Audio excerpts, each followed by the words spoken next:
You don't have to wait till the end of the class. It'll come up sort of partway through. But you know what? Let's start with a gentle meditation, just to start. So get comfortable. You know, you can lay right down. You can sit in a chair. You can sit cross-legged, half lotus, full lotus. Just be comfortable and try and, wherever you are, make sure your back is straight, which is why even the supine position it guarantees that your back is straight. The reason it's important to have a straight back, by the way, is not so much about being strict about posture as the why. The why is so that you can have as straight of a pathway for your energy channels, for your central channel in particular, for the winds to get in there. Because if you're slouched or leaning or crooked, then the winds can't, they can't do that. So, yeah. So any of those options are fine. Good. So get really comfortable, but maintain that balance between relaxation and alertness. So just start by focusing on your breath as it goes in and out of your nostrils.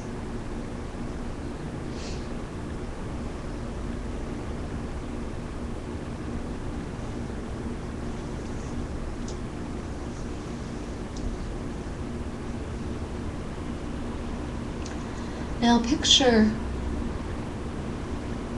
someone in front of you. Picture a divine being in front of you. If you have a lama or a spiritual teacher, picture them. If you don't have one specifically, if you have one, you know who they are. If you don't have one, then just conjure up the image of the most holy or divine being that you can think of.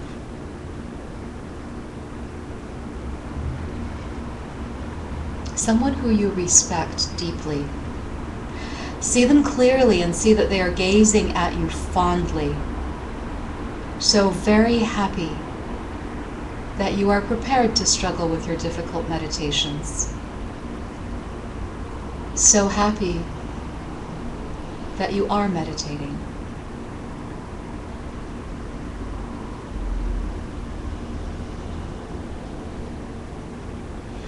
Now, whatever your capacity has been for meditation, try to conjure up in your mind your best realization or your most profound understanding of emptiness.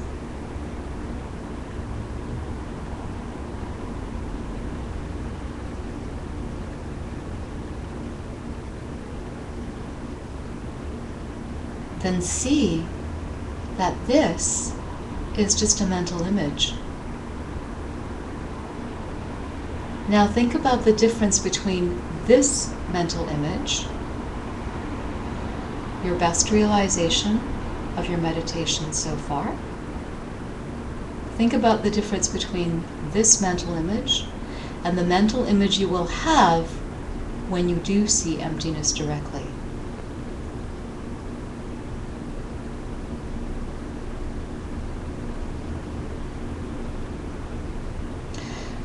And don't worry about what that answer is. Whatever your understanding is at this moment, offer it at the feet of this divine being in front of you. Imagine that you can put that understanding in a beautiful jeweled gift box and you present it at their feet. And then picture that as this divine being takes the present, it is complete bliss to them, and they are so happy. A light comes from their heart, and that light fills your heart with even greater understanding. And then they completely dissolve into you in whatever way you like best, either right into your heart or through your crown and down your central channel, however it feels best to you. Dissolve them right into your heart.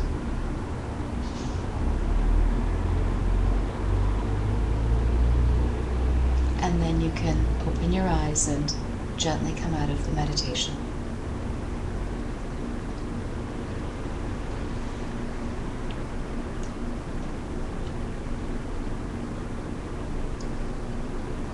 And when you're ready, sit up and come back into class.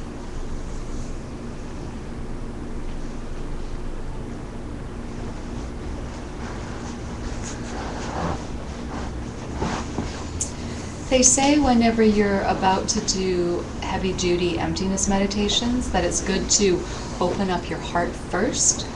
And in the earlier classes, we were doing the classic sort of just sending love from your heart, or there's some popular meditations we teach here, like Tonglen, which is the meditation on giving and taking, where you imagine someone take away their suffering on your breath and then you breathe out everything they need on your exhale.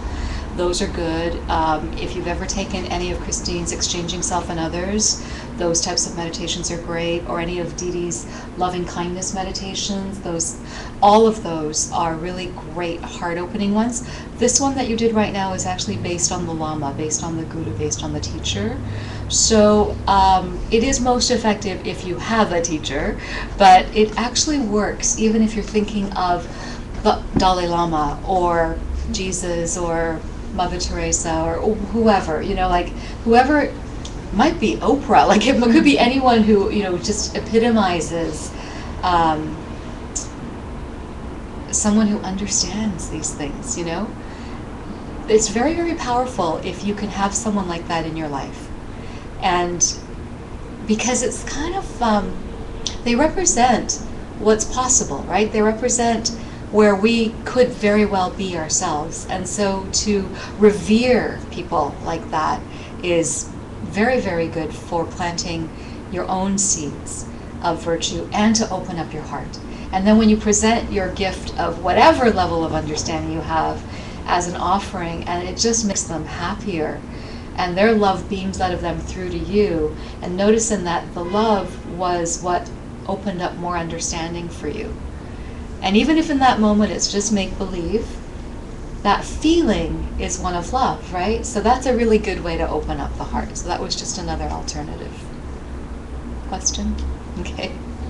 So we have been talking about, in this class, we've been learning about meditation advices from an ancient sage named Master Kamalashila. And, this is class 6. By class 5, he had told us that we actually hadn't gotten to meditation yet. We thought we were talking about meditation and doing meditation from class 1, but he clarifies that we've been getting ready to do meditation, and that we, and he then really, last class was all about really getting motivated, right? Really getting motivated to practice your meditation and get good at it, because you really do have to not just have the intellectual knowledge, you need to have the experiential, felt wisdom, right? So,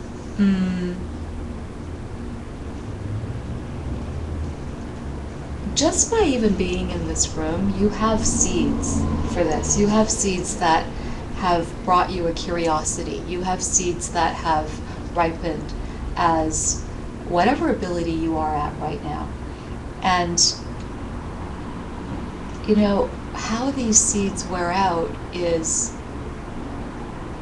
well, what I was saying before we even started class about how the monkey mind always wants to be distracted or gets bored or whatever, that getting bored is a karma. It's a ripening of a seed that it's the ripening of a seed that isn't helpful to meditation, right? But it's the result of a cause that we put into place. So what we're trying to do is plant better causes to have the capacity to meditate more easily, more thoroughly, more clearly. And a big part of that is actually one of the more powerful ways to plant that karma is to serve your lamas, to serve your teachers, whoever you see in that capacity or however you see them. And ultimately, when we get really good at this, everyone in our world will view that way. And they'll view us that way. And it'll be this mutual exchange of service and respect and love. It's actually quite amazing, but that's how we That's how we get onto that. And that's why the role of, not the role of the teacher, because it actually doesn't come from them at all, but the decision to see someone in that way and to be able to do things like present your offerings of your realizations to them. They don't need it. They actually, holy beings are holy and divine. They're perfect. They don't need it, but seeing them that way for you is really powerful. And that's what we're trying to get to with this type of contemplation. So the contemplations we have been doing, and if you want to catch up, most of these are on Ustream, so you can listen to the previous ones. They're really not easy in the ones that we've been doing. Some of them have been fun, like we did a jelly bean meditation where you actually physically get to eat jelly beans while you meditate. You missed that one. We can do it again, or you can listen to it and try it with a jelly bean. But even that one though, it's deceptive because you're getting this reward, I guess you could say, for doing your meditation, but the actual contemplation gets quite complicated. So they are complicated, and if you're really making an effort with it, they will make you go, what was that? What was I supposed to get again? It's just, and don't worry about that. Like if you're starting to feel like that, you're on track, actually, okay?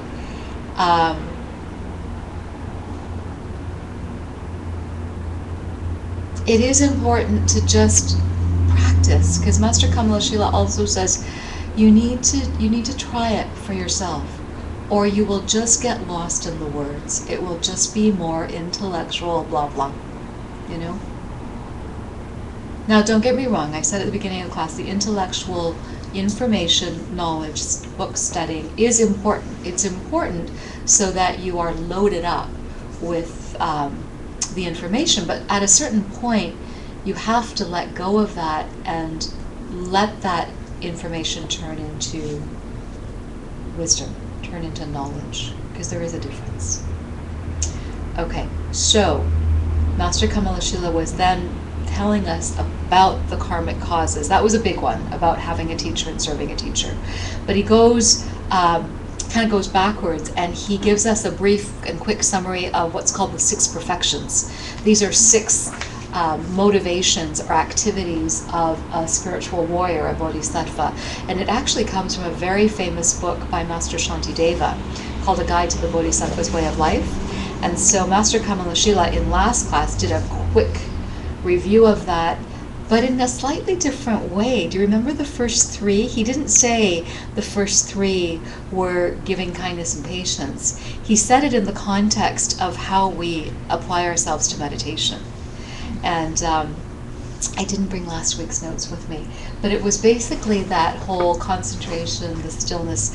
You'll have to listen to last class, but he said it in a slightly different way, so that if we weren't really paying, not paying attention, but if we were focused so much on the words and not so much on the meaning, we might not have caught right away that he was talking about the 6 perfections.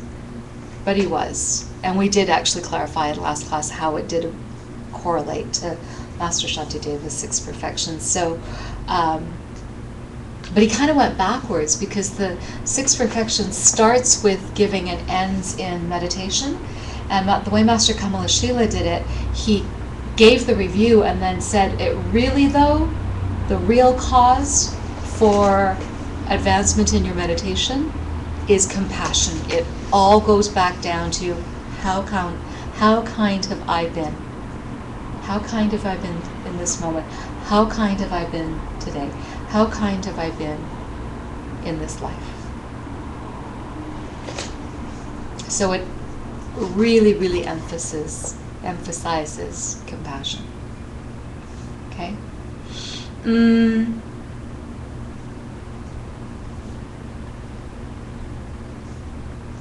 And the reason he gives us these motivations and these instructions on what we can be doing to plant the right seeds is that in the moment of being on your cushion, in the moment of working on your meditation, it can be frustrating. It can be, especially if you're working really hard, you can push too hard. and it can be frustrating. And so he says that, no amount of effort in the present moment is going to change anything. It's dried cement, right? The present moment. So really, you need to not get frustrated when it's not working. If it's not working in the present moment, that's just the current ripening. But it is a karma.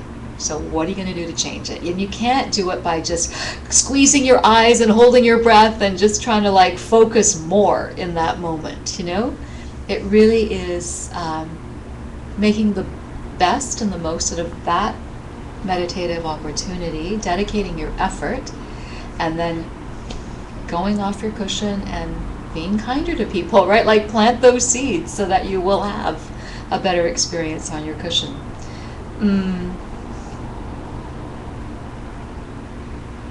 And then Master Kamalashila went through some of the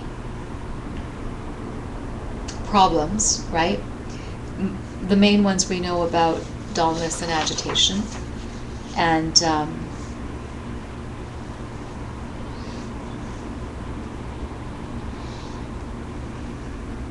actually today we're going to talk a little bit more about the 9 stages of meditation, which is on the meditation poster that's in the back of the room. And we do have those posters too. Let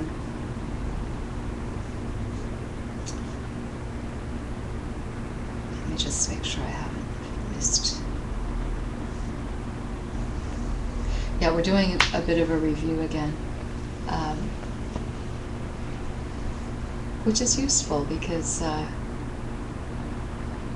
it's a slippery subject, emptiness. It can be really fleeting, the understanding of it. The other motivation. Master Kamalashila quotes the Samadhi Raja, which tells us that if you make a habit of things, if you become obsessed with your meditation object, then it will appear effortlessly. And he was coaching us by saying we're obsessed about things anyways, but let's get obsessed about things that are going to be useful for us. We have that proclivity. That's actually an ability we already have, to be obsessive. But rather than being obsessive about whatever it is that you're being obsessive about, that's not meditation, that's not concentration, we need to transfer that skill. It's a transferable skill.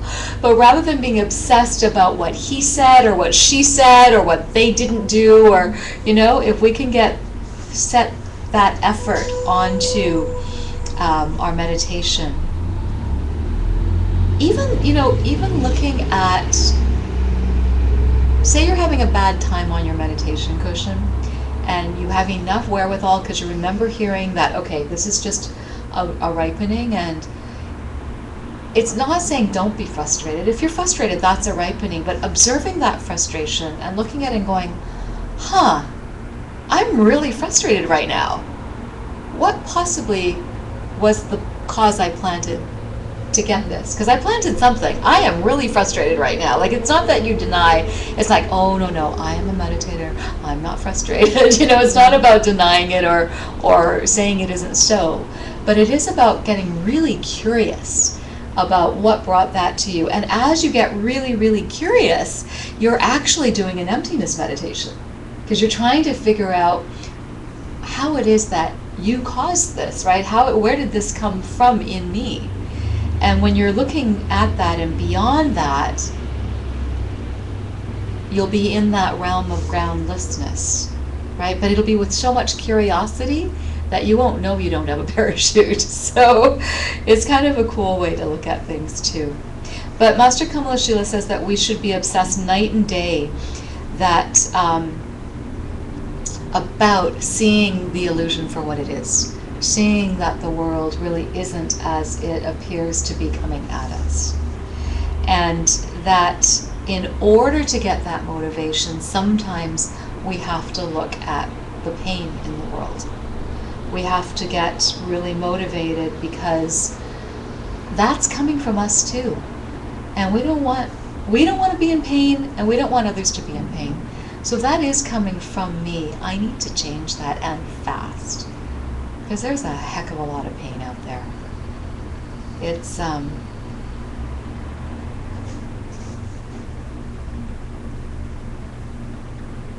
a powerful motivator to think that every moment that you do not commit yourself to getting better at this, you are delaying your progress and you're delaying freeing others from pain. That sounds really, really heavy, but it's the type of thing that when you start to really look at where the world comes from, it's not about blame. It's about actually taking ultimate ownership and responsibility, and you have the power to do something about it. It's actually very empowering. So Master Kamala Shila gives us a lot of coaching on how to do the intellectual analysis on all of these things, and then he says when you get to that aha moment, when you get to something that seems to be clear, see if you can focus on that and find your stillness on that. That is easier said than done, I will have you know. Usually I have my aha moments and it's like, aha, what's for breakfast? It's like, where it's like, if you're supposed to go aha and then watch it as if it were the most, incredible piece of prose that you've read, or the most amazing music you've heard, or like when you're just so utterly fascinated with something that everything drops away and you're so focused, that's where we're supposed to be. So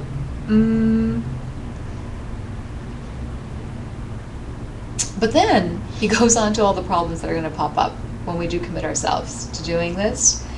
And the obvious ones are the problems he talked about, dullness and agitation, right? And when those things come up, because those are the biggest sort of obstacles to anyone who's trying to meditate, especially at the beginning, you really need to have yourself prepared with antidotes. And that's what most of today's class is about, is to arm yourself with things that you can pull out of your meditation toolkit when they arise on the cushion. When you're sitting there and you are really trying, but you're just about to nod off, what can you pull out of your meditation toolkit to brighten yourself up and wake yourself up from the inside out, right? Or if that monkey mind is taking over, what do you have in your meditation toolkit that you can pull out right then and there? Because you're observing it, your mind has gone off. What can you do to rein it in, right? So it's, he's saying, have a few things ready. Have a few things that you've thought of before when you're not having that problem, so that when it comes up, you can apply the antidote, okay? And you gotta find things that work for you. This is really personal. This stuff is very individual, and it has to be strong enough that A, you'll remember it, and B, you'll remember it quick, okay?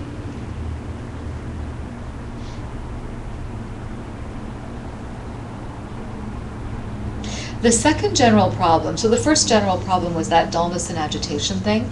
The second general problem is that we find meditation actually to be a chore. That, oh, I've got to get on my cushion today, or, oh, I haven't gotten onto my cushion yet today, okay? And this is where you need to have some kind of fantasy you can pull out of your meditation toolkit that, some kind of fantasy, because what it is that it's a thought that you conjure up, that you think about what it would feel like to achieve perfect concentration. There was a little bit of that in the opening meditation that we just did. Like, what is it that you will feel like? And usually it's about being perfect. Is the image you conjure up of yourself in that state is of a highly realized divine being, actually. And if you can pull that up on that moment that you're thinking, oh ho hum, I've got to get on my cushion, it can be very fascinating. It can be very engaging, and before you know it, you've meditated on the goal is the path, which is also a very powerful tool in meditation. So see, that's an antidote, that again, but you got to know that not only do you have to know that that will help, but you kind of have to have that movie already filmed, right? So that you can pull it up and play it in your mind when you need it. So a good one is how you fantasize how if you had perfect concentration, then any kind of effort you had to do, even on your job or in your daily life, would be really easy, right? And you can see yourself having a super easy time at stuff that maybe you find really difficult right now. That's one way to do it.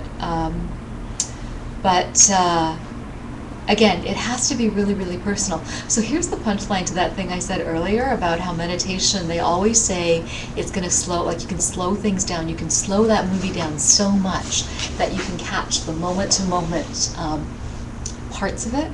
And that is true. But get this, they say that when you can develop this concentration, your mind is actually going faster. Your mind is going so fast that time appears slow. Does that make sense?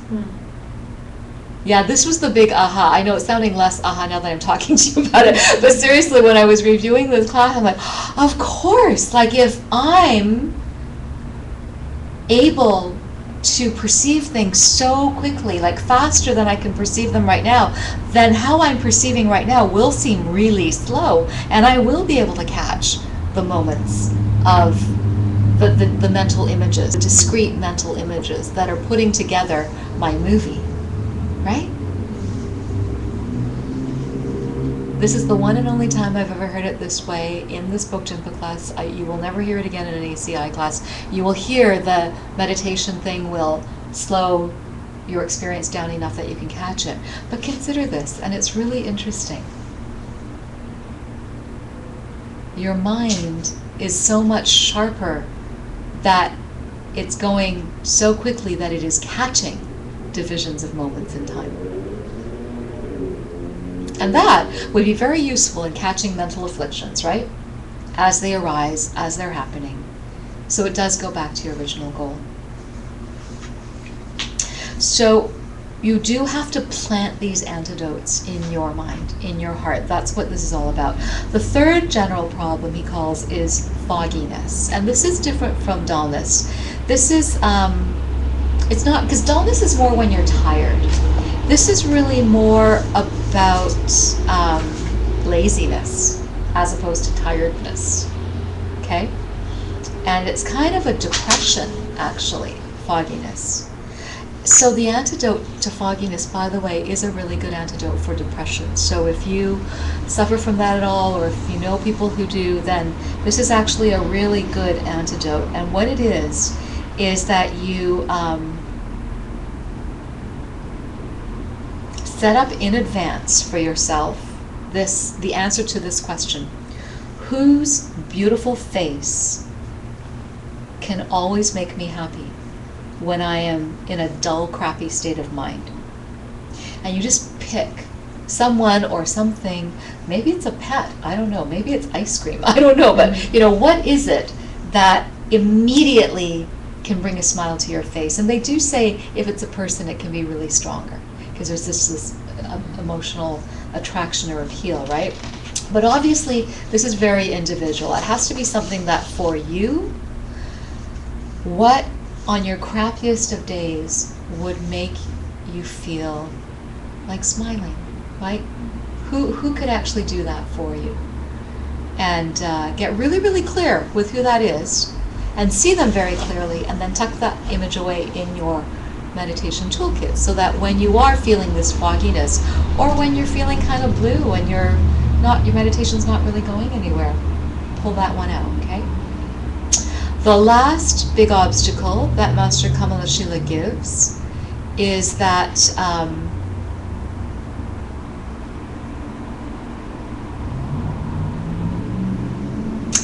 actually it's kind of a different iteration of another obstacle we talked about a while ago in one of the earlier classes about the past. We talked about how a problem is if you're always thinking about the past, or angry about the past, or frustrated, and we were saying how the past doesn't touch the present and the present doesn't touch the future, and actually there is no past or future ever. There's only the memory of the past and the present moment, and the fear or anticipation of the future in the present moment. All your experience can only be in the present moment. But we were really focusing in that dialogue about the past and how distracting it can be.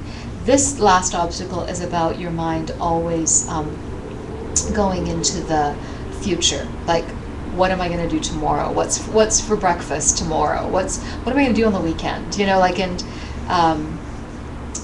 this whole planning that your mind wants to do, or anticipating and being anxious of something that most likely will never happen.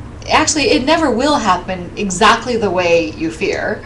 But living your life not in the present moment, basically, right, is this last problem. So the antidote to this is a type of renunciation, and basically contemplating the impermanence of things. And I think last time we gave some examples of the, what was it? The corpse, the decomposing one, yeah, where you see yourself and everything around you basically turning to skeletons and then to dust and like just decomposing, you know, and it sounds gruesome and kind of sci-fi, but you know, eventually it's ashes to ashes, dust to dust for everybody, right? So it's that type of visualization that can build very strong renunciation. So they say that those types of meditations, things that can really bring you down, actually, and not down to depression, but down to earth, down to the reality of, okay, gotta get going, right? Clock's ticking. So that's the type of meditation you do if your mind is flying off in one direction or the other, mostly in the future, though they say to pull it back.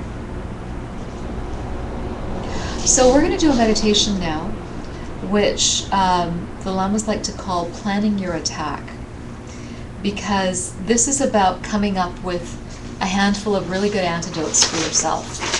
And we're actually going to come up with them. You're going to come up with them. And it's just going to be unique to you as you're listening to this contemplation, okay? And this is just a taste. This is something that you can do at home and really work your antidotes, like build them up, flesh them out. Make them technicolor and, you know, auditory if you can. So, again, just assume whatever position you'd like. Get grounded and comfortable.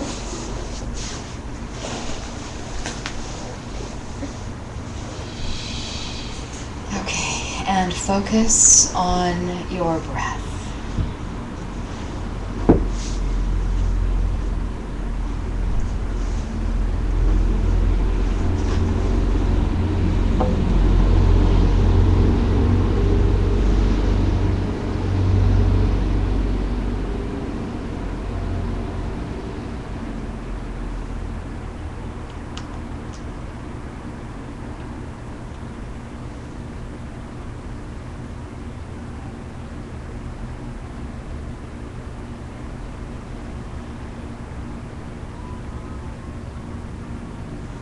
So imagine yourself now being distracted by some activity that you have to do in the near future. Maybe you haven't had dinner yet. What are you going to eat for dinner? What are you going to do tomorrow? Maybe you have to do some planning for the weekend. Whatever it is, imagine yourself being distracted. Okay? In fact, you can let yourself be a little distracted as you get into this. Now you have to pick some kind of object to bring your mind down, something right away, every time you are faced with the mind wanting to escape the meditation object.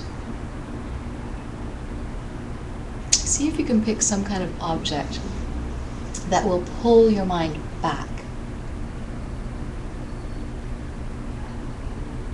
It can be a reminder for you if you truly do get distracted in the future.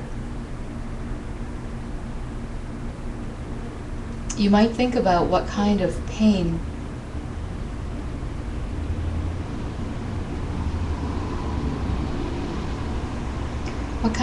of this life could you think about that would instantly have that result?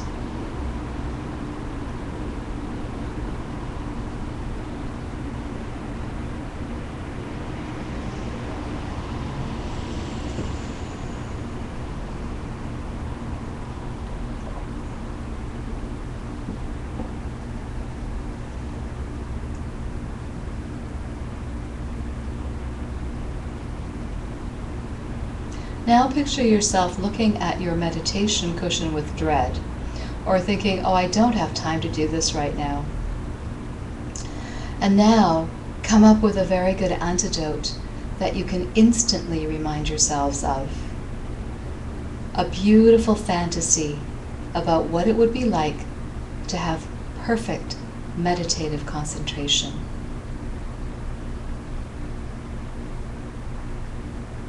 Come up with an antidote that answers the question, who do I want to be like? And you know, it might not be a person so much as a quality.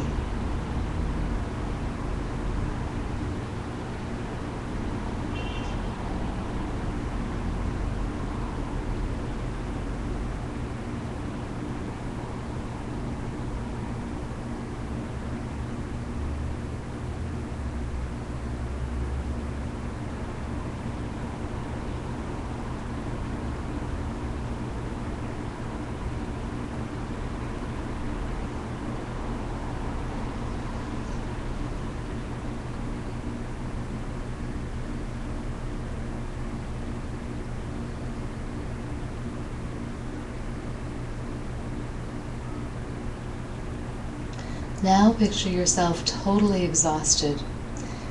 Feel that your mind is really fuzzy and you can't quite get up enough energy to conjure up a good picture of the object of meditation. Can't really think straight. And now try to come up with an antidote for these times. Whose beautiful face are you going to see that makes you really happy? Or what beautiful moment in time are you going to be able to play back for yourself? Go there.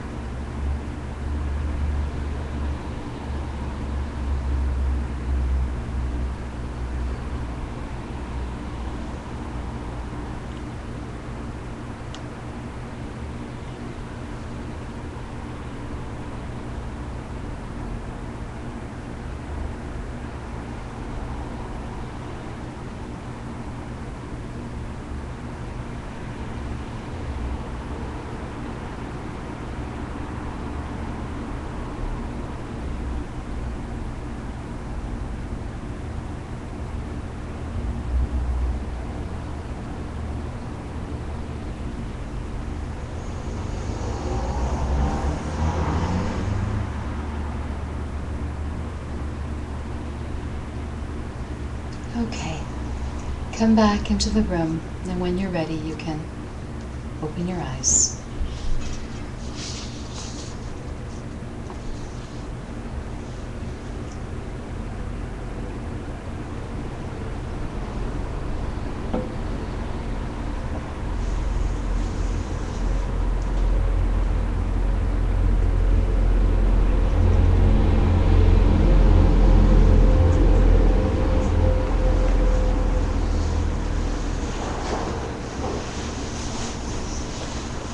So the next thing that we talk about in this class is about starting to let go of some of our ties to this world. This doesn't mean you have to give up everything and go run into a cave. That's not what it is. But it's interesting. Everything we build up around ourselves becomes a layer of our identity.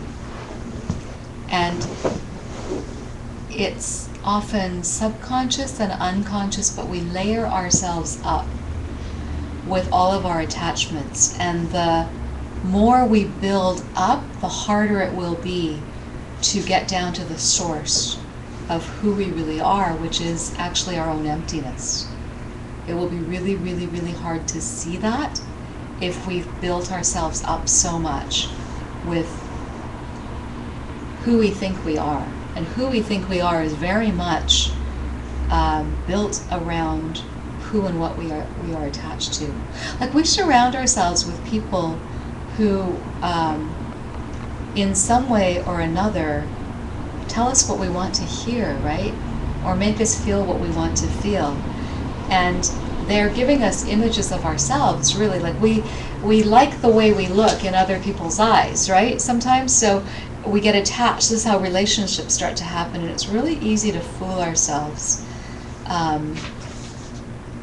about these things. See, normal relationships are very self-interested.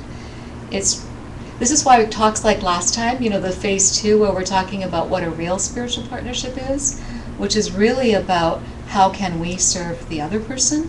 What can I do for you? It's not, oh, I love you, you are mine. Like it's not about that. It's not about what can you do for me. It's about what can I do for you? And but that's not the normal way. That's not the way we're taught by society, right? And so normally we're in relationship because they reflect something we like about ourselves. Now that's not a bad thing. Ultimately, that is how it works with everybody. And so, your teacher reflects the highest qualities of you back to yourself. They do. If we understood that that's what it was. But see, in a relationship, we usually think it's coming from them. Love me. Give me what I need, right? And it's not like that. So, but this is how we get attached to things. This is how we build our identity. And so we're encouraged to shed these types of attachments. So I'm not saying don't have a relationship. Have a spiritual relationship. Like have one that is mutually virtuous, But we do have to start shedding some of these attachments that we have built up on ourselves ignorantly because they are keeping us from understanding our own emptiness. Well, first of all, it's keeping us from understanding emptiness in general because we think they are outside of us, and that's why we become attached, because we want to keep them closer, right? But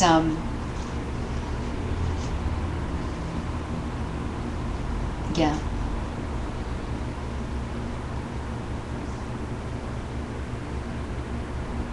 And how you do this is just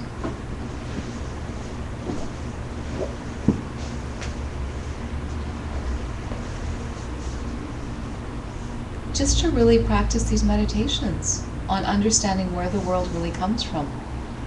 And some of these meditations we've been doing are not going to be very easy on your cushion for 5 or 10 minutes in the morning on a busy schedule.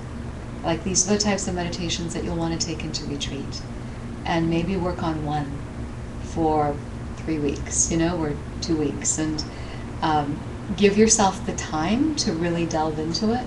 But in the meantime, it's good to just get familiar with the subject matter. So that's what we're doing here.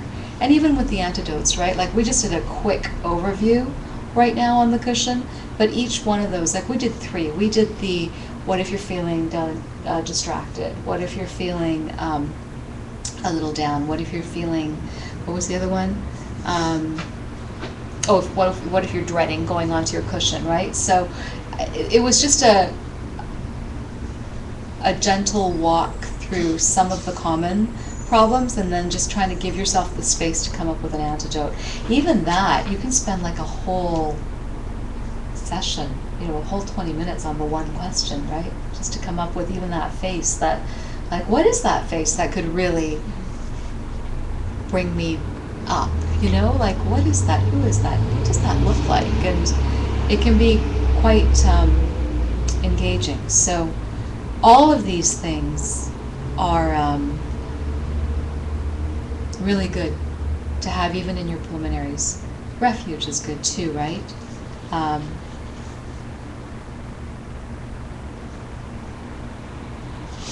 And even thinking about what is refuge for me? Like they do say, Justin Kalpa is famous for saying, emptiness is my matchless protector. And it's true. If we really understand emptiness at any given moment, it will protect us. We will not get upset at the upset person yelling at us if we truly understand their emptiness, meaning that we truly understand where they're coming from. In fact, if we truly understand where they're coming from, the fact that they have to yell at us because we yelled at someone else will actually bring you to a point of compassion ultimately, because you yelled at someone, meaning someone else has to yell at you, And in yelling at you to deliver, this is what, in order to deliver your karma to you, they've had to yell at you, which means they will be yelled at in the future, right? And yet that's your karma they just delivered to you, but they're going to suffer for it. So that's your karma too, right? Yeah, it starts to get really, it's like that drop of, like a raindrop in a still pool that just ripples out, or a stone that falls and it ripples out. The ripples are quite far-reaching.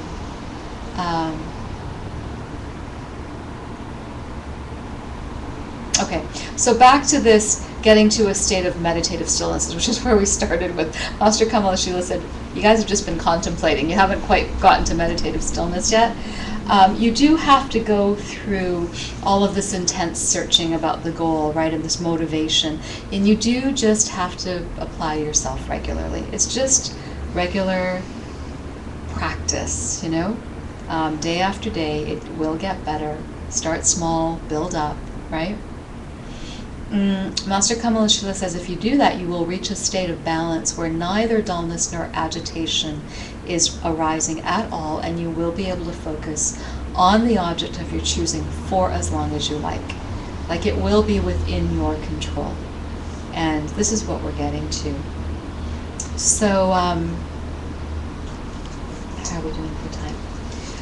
This is really interesting. You know, we've been given, especially I think it's ACI 3, that teaches the 9 stages of meditation, and all of the, like, if you want to get the real technical how to meditate, old Tibetan structure, the Asian Classics Institute, and I think it's class 3, is brilliant for that. It gives you all of the classic steps, and the poster that gives the 9 stages of meditation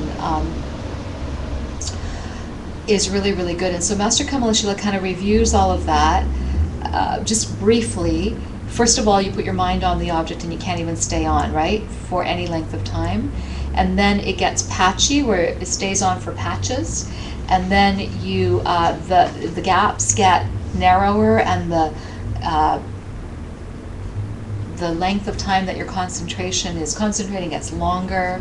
And then you get to this point where there's no more gross dullness or agitation. Then you get to no more still agitation or dullness, and then you get to this practiced ease level, shamatha, that, you know, you can hold your mind at. And that's where Master Kamalashila is talking. Pabonka Rinpoche, who's another famous scholar in our lineage, says that that is still not stillness. That's something that resembles stillness. But he says in order to get to actual stillness, you still have to go through 4 more phases. That is called, this, okay, so this is an interesting list. This is actually a really interesting class, because Pabonka Rinpoche, in his own words, says, hey, this is how you get to seeing emptiness directly. These are the phases you go through. He doesn't say it quite in those words, but I'm translating, okay? So get this, he says, so beyond the 9 stages, like the patching the gaps, getting to more, you know, more and more concentration, Pabonka Rinpoche is saying that you're still concentrating, you're not meditating yet. So here's the next 4 phases: mental fluidity, physical fluidity, bliss of mental fluidity, and bliss of physical fluidity. These are the 4 extra phases, and he's going to explain to us, or at least try to share with us, what these 4 stages feels like, just from his own personal experience, because he's been there, okay? So he says the mental fluidity comes first, okay, out of all of these 4 steps, and you'll know you've hit that when you get this feeling after being in very, very deep concentration. You'll start to feel a pressure at the top of your head. That's pretty graphic, right? Right in that, right where your kind of your brain is. So, and it doesn't, so it's not just about having a headache, okay? Like, it's after after being in meditation or feeling you're in concentration and being able to hold that place, and you will physically feel this pressure on your head, okay? So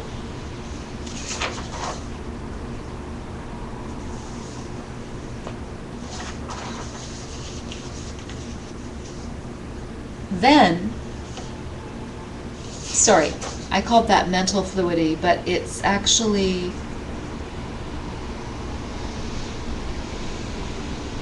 mental fluidity, physical fluidity, bliss of mental and bliss of physical. That's right. Actually, no, it goes mental fluidity, physical fluidity, bliss of the physical, and then bliss of the mental. I think I said it to you, mental, physical, mental, physical. It's actually mental, physical, physical, mental, okay? The last two are the bliss of, okay? So the mental fluidity, you feel this pressure, okay? And then the physical fluidity is that, after that, you will have this ability to turn the mind, you will have the ability to turn that mind, that laser beam mind, onto anything you want. That's called physical? Mm-hmm. But it comes after the mental fluidity.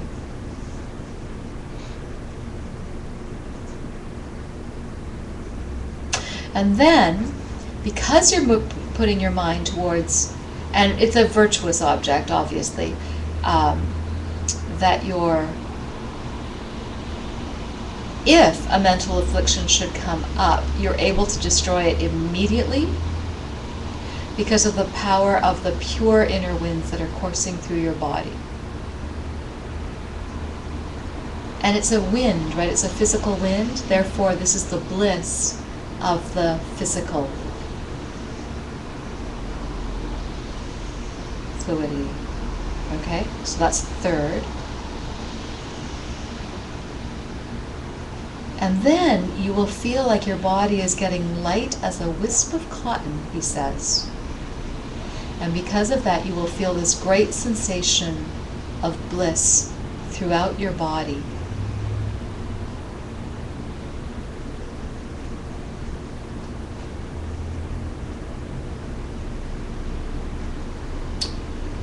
And that part is still the physical bliss throughout your body, but then that bliss will expand to your mind as you focus on the object.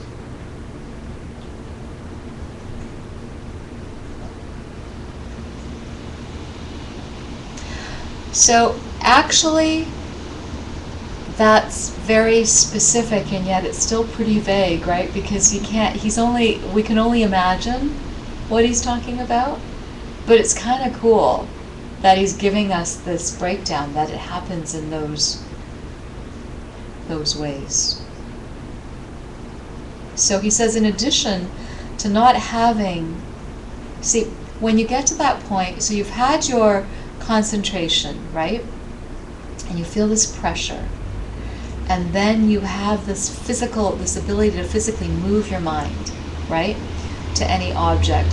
And because of that, then the winds start to move inside your body, and you get this physical feeling of bliss, which is also this feeling light as a wisp of cotton. And then your mind becomes imbued, the mental becomes imbued with this bliss also. And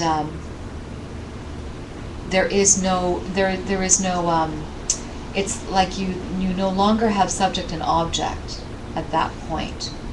It's just bliss, okay? And you understand what it means to be single-pointed.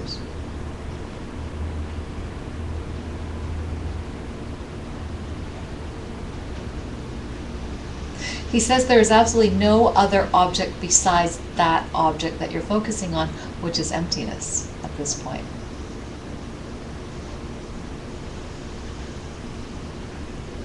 And you no longer have a perception of a subject state of mind. So see, what's really interesting is he's trying to give you a concept of something that's non-conceptual, right? Yeah. So we can only guess at what it feels like, but I think in the hearing of it, in the telling of it, you kind of get a flavor for it. And really that's a pretty powerful seed, even just to get a flavor of that.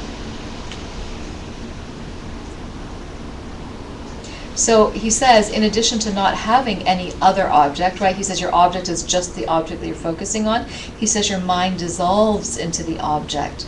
And that's why you no longer have a perception of a subject state of mind.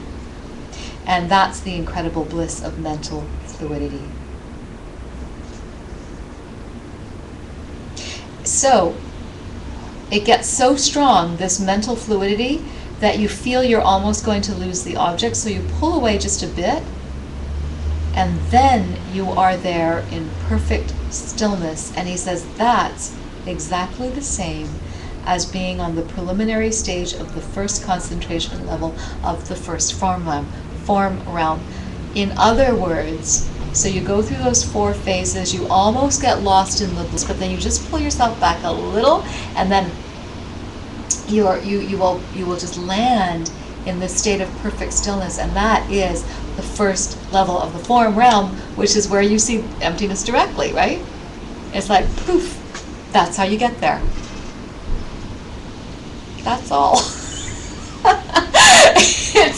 it's so, on one hand it's like, wow, he's telling us how to do it, and then you realize, oh, well, he's telling us his version of what it felt when he got there. But it all goes back to how we get there is doing all those steps, getting to that practiced ease, getting not distracted, getting those antidotes, and then knowing that we can watch for these signposts right as they come up. But even that I find is really, really cool, because they do say, because that first level of the form realm is not the only level. There's many more levels that you can kind of get lost in if you don't know to pull yourself back at that point, right? And you can become a bliss monkey, and you will leapfrog over and won't even experience emptiness directly. And what good is that for you? It doesn't get you anywhere, right? Because the karma of being all blissed out will wear out eventually, and then you'll be back in the spin cycle of samsara. So it's kind of cool that Pabonka Rinpoche is at least trying to give us a taste of what it feels like to be on that first level of the format. And it's also called the indispensable stage, that level, because it's the level that we can't live without. So that's the place we need to get to in order to reach the stillness we need, in order to see emptiness directly. Okay?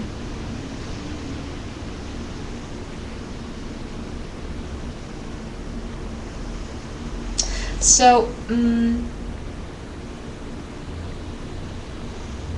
this is why we want to get good at slowing down our experience, whether it's actually that we've built up our mental muscles so much that we're actually going faster and we don't realize it, or we are actually sensing time slowing down. Either way, it's put your mind in the possibility of a state of mind that could confirm that time is slowing down. Put your mind in the possibility of the state.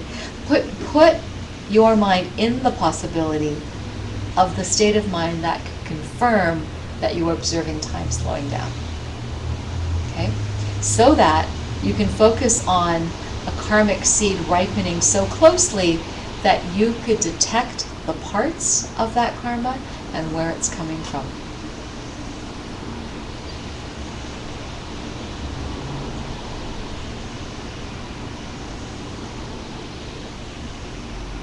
So, you know that antidote about seeing yourself kind of perfect as divine? You could try this one on for size. Have a really good fantasy about when you think about a particular problem that you were having with your meditation, your emptiness meditation. Have a really good fantasy about how it's all revealed to you. Have a big fantasy of seeing yourself getting into deeper concentration. You know what's interesting about that? It's not saying you are in deeper concentration. It's saying have a good fantasy about what would it feel like to be in deeper concentration. And in the so doing, you will be in deeper concentration, right? It's kind of cool. Okay, we have one last contemplation. So get comfortable.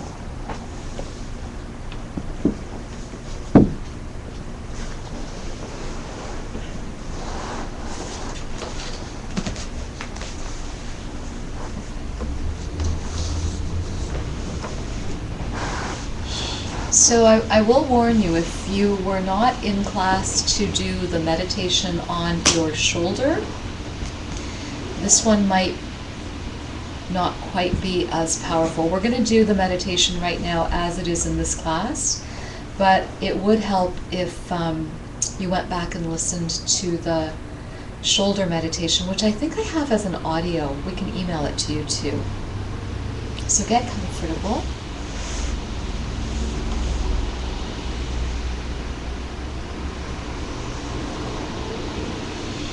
That contemplation on the shoulder, first you put your mind, put your mind into your right shoulder.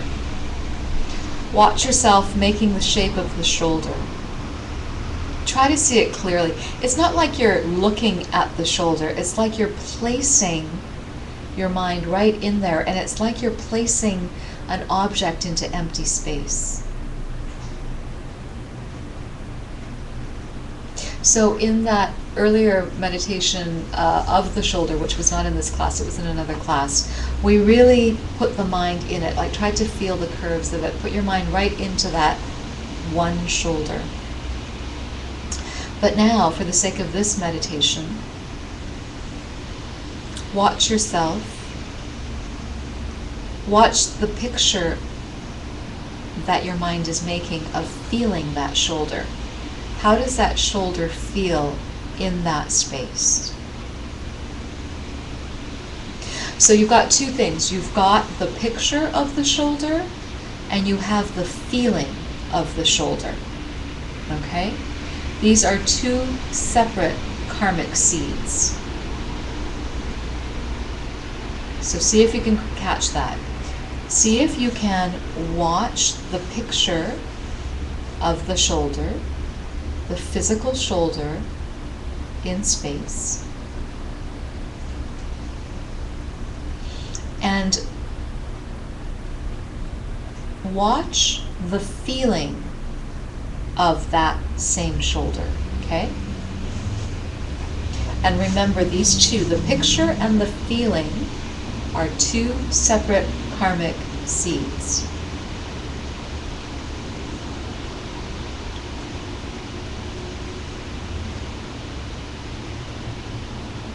Now try and see if you can just drop the mental image that you were making of the shoulder picture.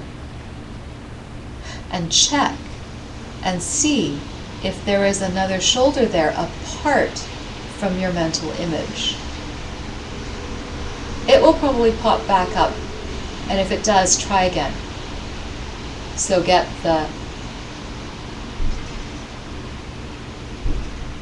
picture of the shoulder, get the feeling of the shoulder, and then just drop the picture and see if there is another shoulder there apart from that mental image.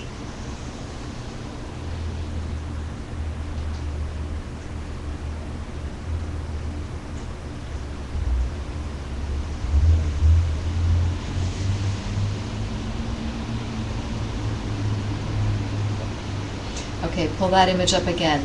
The picture of the shoulder, the feeling of the shoulder. See if you can drop the picture.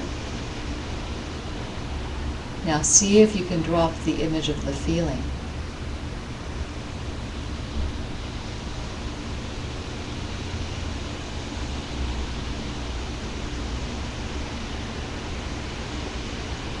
It might be a little harder.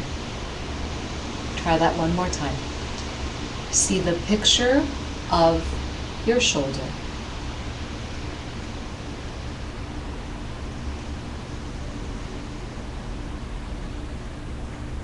Get an image of the feeling of that shoulder.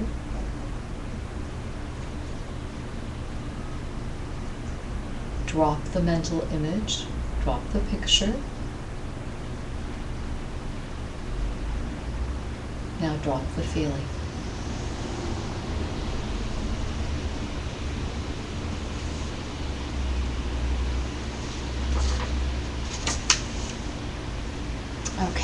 When you're ready, you can come back into class.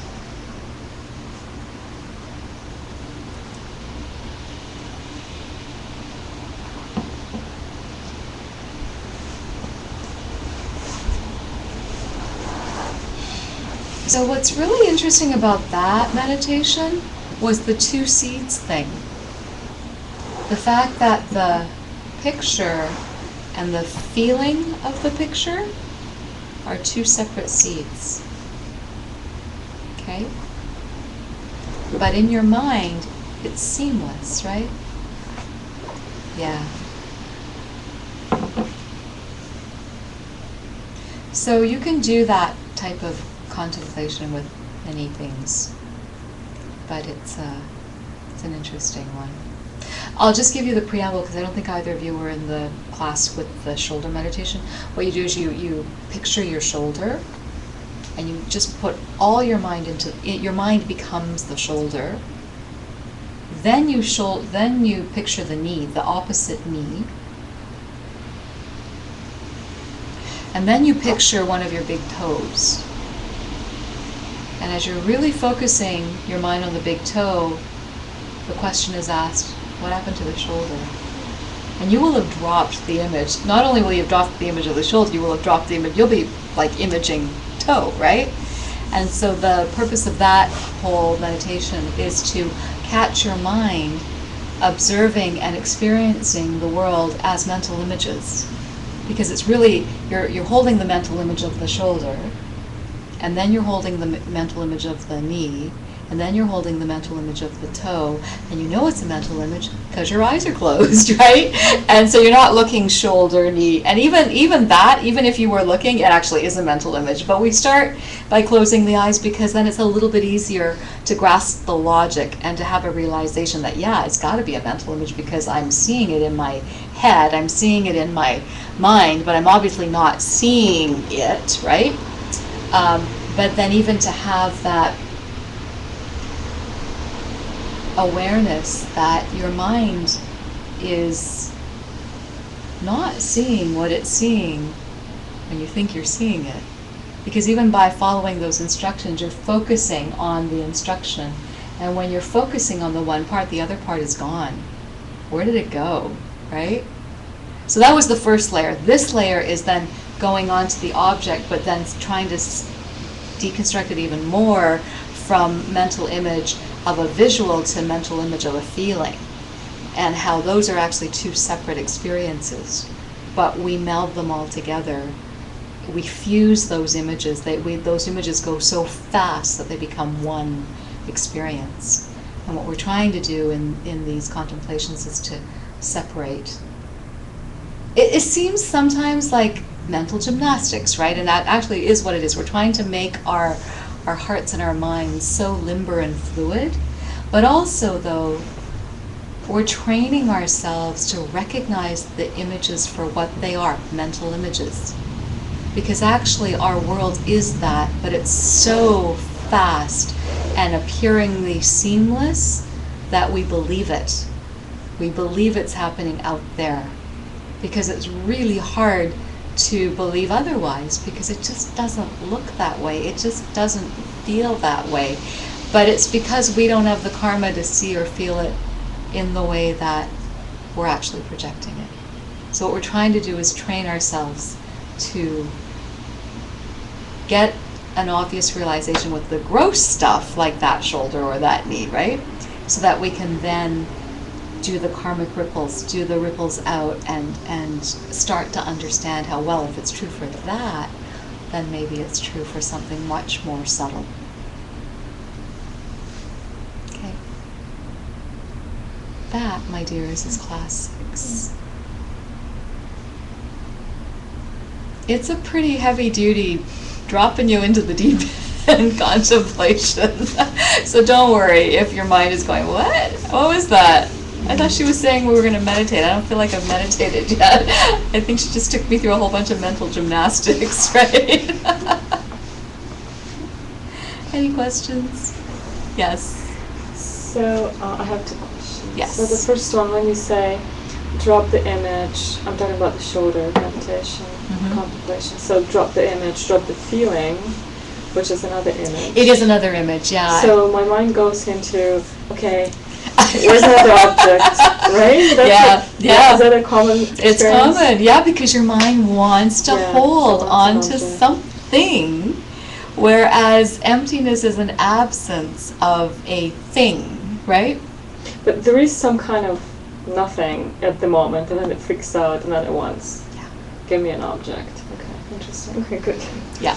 And so the second question is, I'm confused with the form realm. Form realm? So we are taught that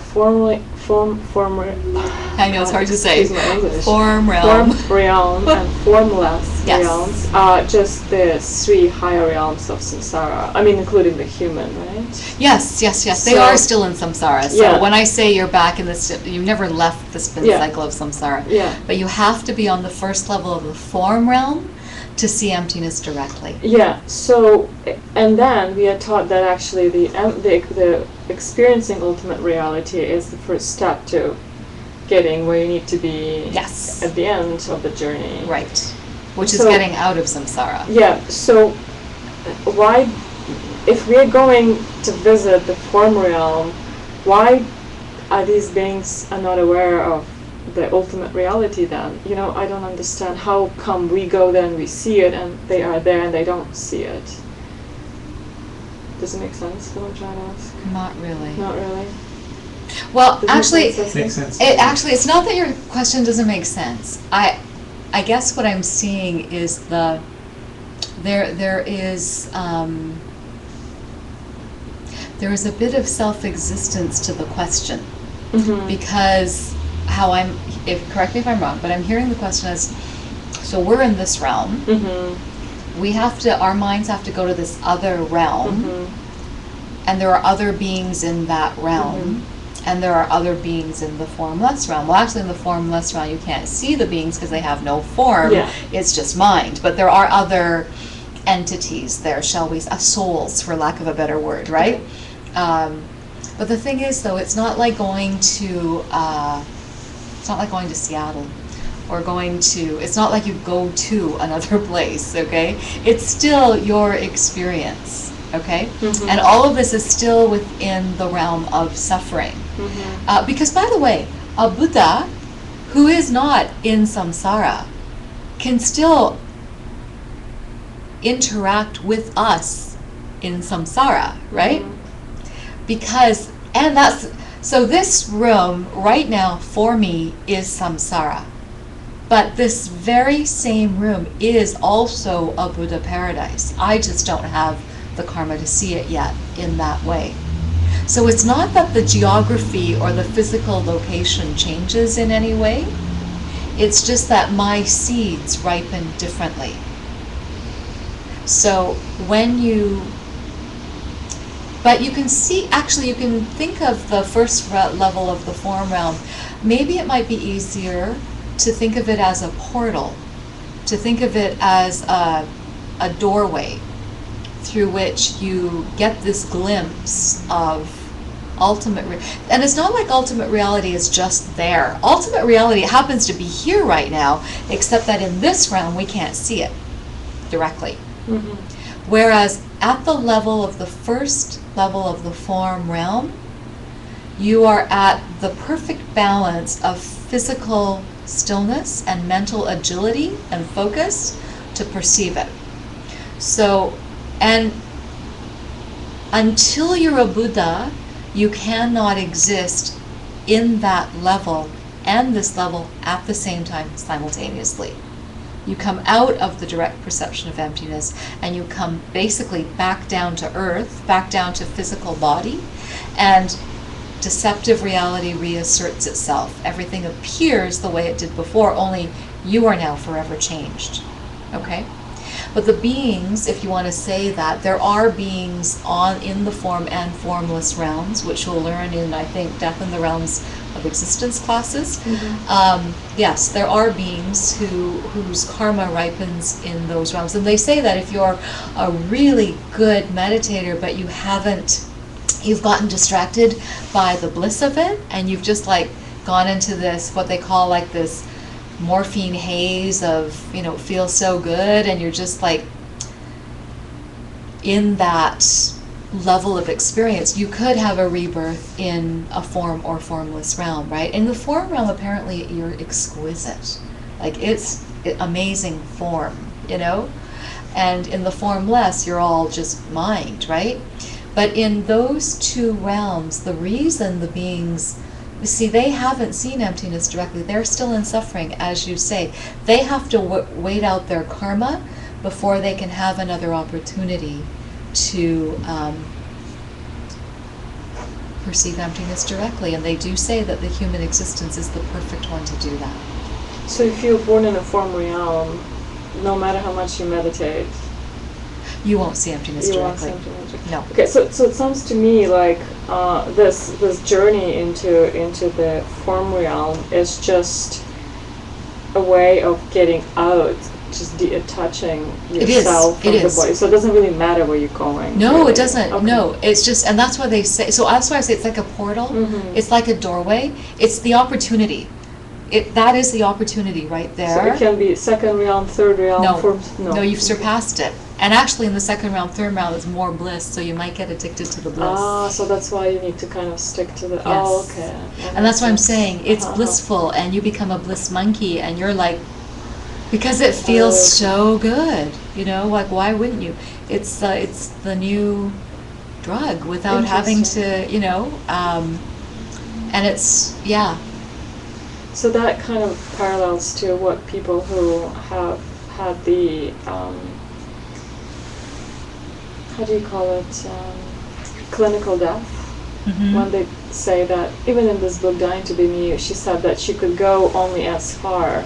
Right. And then she was told if she goes further that she can't come back. Yeah. So that... It could parallel. Although, you know, in that book, my hit is that everything she describes is Jetob Yashe. Do you know what that is? No. Jetob Yashe, if you read, if you study ACI 6, Jetob Yashe is the Tibetan word for subsequent realizations. I actually do believe she had a direct perception of emptiness. Sounds like it. But what she's describing is not having the direct, because it's beyond words. The actual experience of a direct perception is non-conceptual, but everything, you know how she was able to just feel this expansive love, see all things, hear all things, those are the types of siddhis or powers that happen in the 24 hours that happen after a direct perception of emptiness. And everything she describes to me is so accurate of what I understand, that having not been in her shoes or in that position, it does to me sound like subsequent realization, subsequent wisdom. Jetob Yashe is what happens in the 24 hours after a direct perception of emptiness. So I truly believe she was on that form realm, first level. She moved, you know, she did move beyond it. She could have moved beyond it, but she had the wherewithal to come back, right? And now she's sharing the wisdom. Yeah, exactly. Cool. Thank you. All right, thank you all so much, and I hope you can take some of those throughout your week. Yeah, the seeds was very interesting for me. Well, It's yelling. all about yell seeds. at someone to know, or Oh, the ripples. what is it? Yeah. You yelled at someone, so that's why someone yells at Yes. you. But if I don't yell at someone, then I don't get yelled at. You don't get yelled That's at. right. So that's the seeds thing is kind of like karma. That's right. It seeds is karma. What do you think? Broadcast That's and exactly. self-reporting. Like we actually like to Self-broadcasting, use the yeah. gardening analogy for karma, Yeah. because So that you go there it first. is karma.